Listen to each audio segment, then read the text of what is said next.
Richard Allen, by the numbers. Guilty, or innocent? If you'd like to follow along, you can use gematrinator.com to look at the numbers and ciphers. Of interest to note, there was already a Richard Allen, a famous figure in history. He was an African-American minister, born 2-1-4-1760. In 2023, Defense for Richard Allen mentions white nationalist, Odinists. When were the bodies of the two girls in Delphi, Indiana found? 2-1-4-2017. My studies suggest that the number 111 may be used to decipher what I have come to call sacrifices. When I read about Delphi and an alleged ritualistic murder, I thought I'd look at this story. I found 111s all over the Kennedy assassination and other rituals in history that I consider to be ritualistic sacrifices, including the Battle of the Little Bighorn. Because the word ritual was used by the news, let's delve in. Richard Matthew Allen, 111 reverse reduction. Mr. Allen is innocent until proven guilty, and I'm only drawing comparisons and looking at dates and names and the numbers associated with them.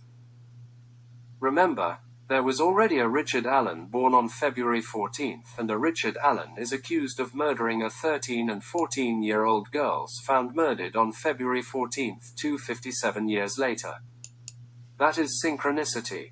According to amatterofperception.org, Richard Allen, the latter, was born September 9, 1972.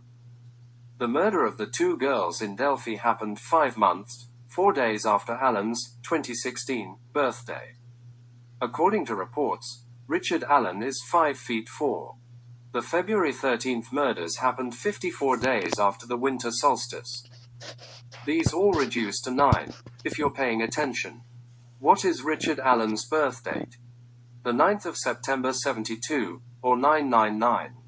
Richard Allen is 1314 in the reverse Sumerian cipher, and the victims he stands accused of murdering were 13 and 14 years old. A quick note: 13 and 14-year-old girls often suffer the same sexual crimes as adult women. These offenders are usually what is called a hebephile.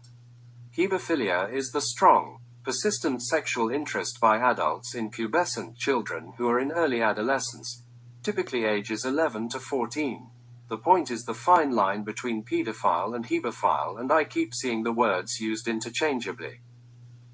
It is important, as of the fact that this crime happened in broad daylight in public attests that the offender is likely a hebephile, and we'll look at a map that could point to that fact, if Allen is eventually sentenced for the murder. When I first looked at this story, I was more critical of law enforcement, and I realized I had fallen for the trap set by the defense. All written words are spells. Writing, in itself, is a ritual. Words are read and repeated, and that's how attorneys and senators trap a nation, but I digress. The point is, I took a second look. Primarily at the numbers and in a neutral state of mind, and I've formed an opinion, but I'll let you see the map and the numbers and decide if police are on the right track, or not. Remember, I know nothing of law, I just look at the numbers in stories. Toby Leesenby, acting sheriff in 2017, whose office got the call on February 13th, is 111 in the EP and EHP exception ciphers. Connected, via his job, to this other person accused. Allen's birth date of September 9, 1972, is 2022, in the reverse standard cipher, and he was arrested on October 26, 2022, during the Halloween season. Was there an effort to remove him from having children knock on his door? The 26th of October arrest came 26 days before the election for sheriff. Has anyone else noticed that these ciphers seem to be adding up in their reverse? It may suggest a duality, or occult, hidden aspects to him, or these crimes, or maybe it just comes out that way. Mr. Allen lived at 1967 Whiteman Drive at the time of his arrest. I'm only posting it, as he is incarcerated and reports indicate his family has moved. 1967 Whiteman Drive is 111 in the KV and SKV exception. Allen worked at the local CVS pharmacy. CVS Pharmacy Delphi is 111 in the SKV exception cipher. If I add the date of the murders, like this, Richard Matthew Allen 02-13-2017, I get 136 in the reverse reduction.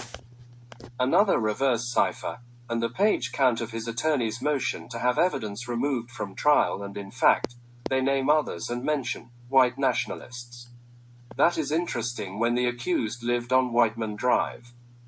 They say that Richard Allen confessed to his wife on the phone, and just like Richard Allen is 1314 in reverse Sumerian, telephone confession is 1314 in the Sumerian cipher. Telephone confession is also 111 in the single reduction cipher and the SKV exception cipher. Is Richard Allen innocent? Guilty? The court system is designed to bring that to light via a jury of Mr. Allen's peers. Thank you. Have a nice day.